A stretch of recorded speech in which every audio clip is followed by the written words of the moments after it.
Well, Berry, let's read this last one of the Jill Murphys that we have. Mr. Large in Charge. Now that sounds fun again, doesn't it? Where do you reckon you want to sit today? Maybe up here. Maybe that would be more fun for you. Huh? Okay.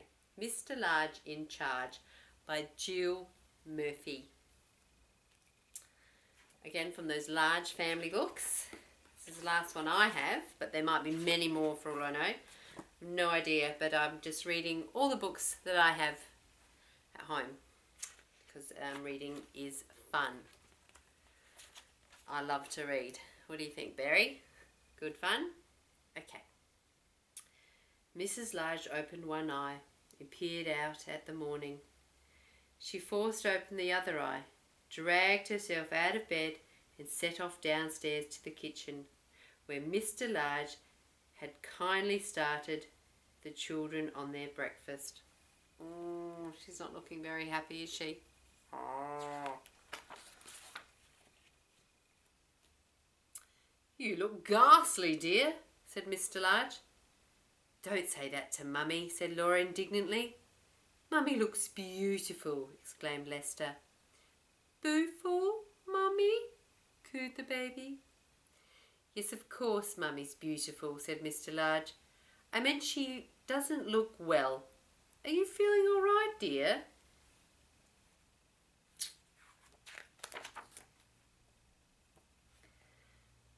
As a matter of fact, I don't feel too good, admitted Mrs. Large. But I was going to take them all to the park later on. Then there's the shopping and the lunch and there's... Well, you don't have to worry about any of that, said Mr. Large. It's the weekend, so I'm in charge. Go on, back to bed with you. We'll take care of everything, won't we, kids? You bet, yelled Lester. So she gets to go back to bed. Mrs. Large trudged back upstairs, clutching a nice hot water bottle, and sank back into bed, which was all still warm. What a treat, she said. Downstairs, Mr. Large was organising his troops. Right, men, he commanded. We're not all men, said Laura. Oh, you know what I mean, said Mr. Large. Well, troops, then, all right. I'll take the worst task. That's the washing up. Lester, you can tackle the hoovering.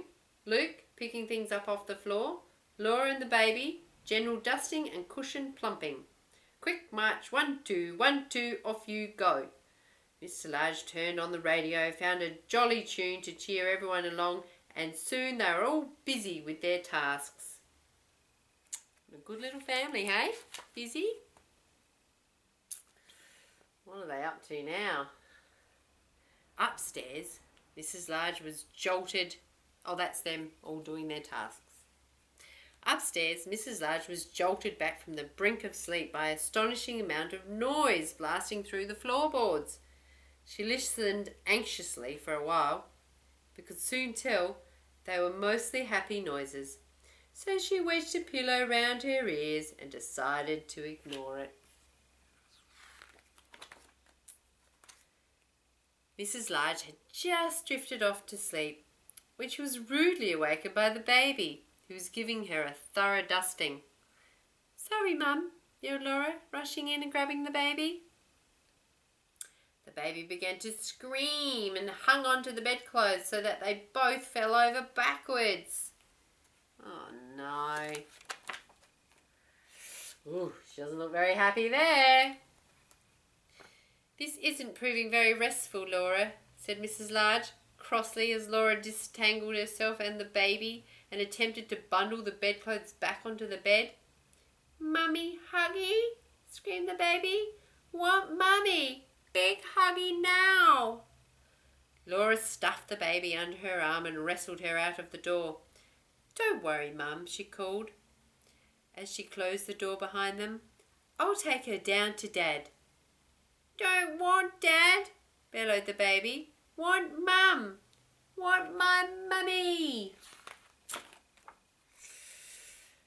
Mrs. Large rearranged the mangled bedclothes and snuggled down, feeling decidedly jangled. Suddenly, there was an almighty crunch from downstairs and the Hoover stopped abruptly. The bedroom door opened and Lester looked in. "It's all right, Mum," he treasured her. "Nothing," reassured her. "Nothing broke. It just sounded bad." Luke's head appeared around Lester's knees. "That's right, Mum," he agreed. "Nothing to worry about. You just go back to sleep. Everything's under control." Well, that's lucky, isn't it, Barry? Well, they look quite happy with themselves just there. Mrs. Large was finally dropping off when Mr. Large crashed open the bedroom door. "We're off to the park now, dear," he announced. "We'll get the shopping on the way home. Then we can bring you up a nice lunch." "Thank you, dear," said Mrs. Large. "I'm having a lovely rest." Mr. Large beamed and blew his wife a kiss as he backed out of the room, closing the door very quietly. At last Mrs. Large dozed off. What seemed like 5 minutes later, she was woken by a smell of burning. Just then Laura put her head around the door. "Dad says not to worry about the smell," she said. "He's getting the lunch and he wants to know if you'd like some." "What exactly is it?" asked Mrs. Large nervously. "Well," said Laura, "it was something in a special sauce, but Dad just had a little look at the football on TV. Well, it was quite a long look actually. So now it's cheese sandwiches." "I think I'll carry on sleeping, thank you, dear," said Mrs. Large. "Perhaps I could join you at tea time." "Righto," said Laura, slamming the door as she rushed off to tell Dad.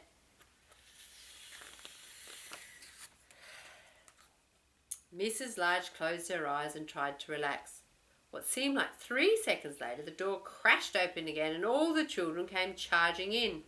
"We're going to play football with Dad," yelled Lester. "In the garden," said Luke. "Now," said the baby. "Are you feeling a bit better?" asked Laura. "Mummy better?"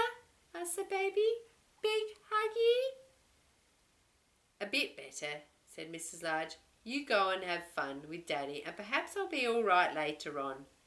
"Big, big hug," wept the baby, as Lester scooped her up and carried her out. "Big huggy, Mummy now." "Don't worry, Mum," said Laura. "She loves football once she gets going." Oh, loves football, eh, Barry? The door slammed shut for the 100th time. Mrs. Large winced and slithered down under the covers. Joyful sounds came drifting in from the garden, and Mrs. Large smiled contently. Oh, she's quite happy hearing everyone having a good time. There they are, mucking around, playing footy outside. 5 minutes later, Lester burst into the bedroom. "Dad says, where are the bandages?" he yelled. "Don't worry, Mum, it's not the baby. Dad tripped over the rake." "They're on top of the bedroom cabinet," said Mrs. Large weakly. "Oh no, what's Dad done?" After a while the door opened again and Mr. Large came in carrying a tray laden with the tea and cakes. The children sneaked in behind him and lurked. The baby didn't lurk for long. She climbed grimly onto the bed and clasped her mother around the neck. "Big huggy," she crooned. "Oh, look at that, it's so cute." "Everyone out," ordered Mr. Large. "Let Mummy have her rest now. She's not well today." Mrs. Large heaved herself into a sitting position and patted the covers. "That's all right, dear," she said. "I've had a very restful day and I'm feeling much better now. Why don't you all join me for tea?" "Well, if you're sure," said Mr. Large, and everyone piled onto the bed to tell Mrs. Large all about the day she'd missed. The end. Ah, dear. How do you reckon Mr. Large went looking after everyone? You reckon he went all right? What does that mean? No? Yes? No, you're all over the place. What are you on about, huh? Oh, well. Everyone just do their best, hey? That's all we can ask in life. If we could just all do our best. Okay, see you later.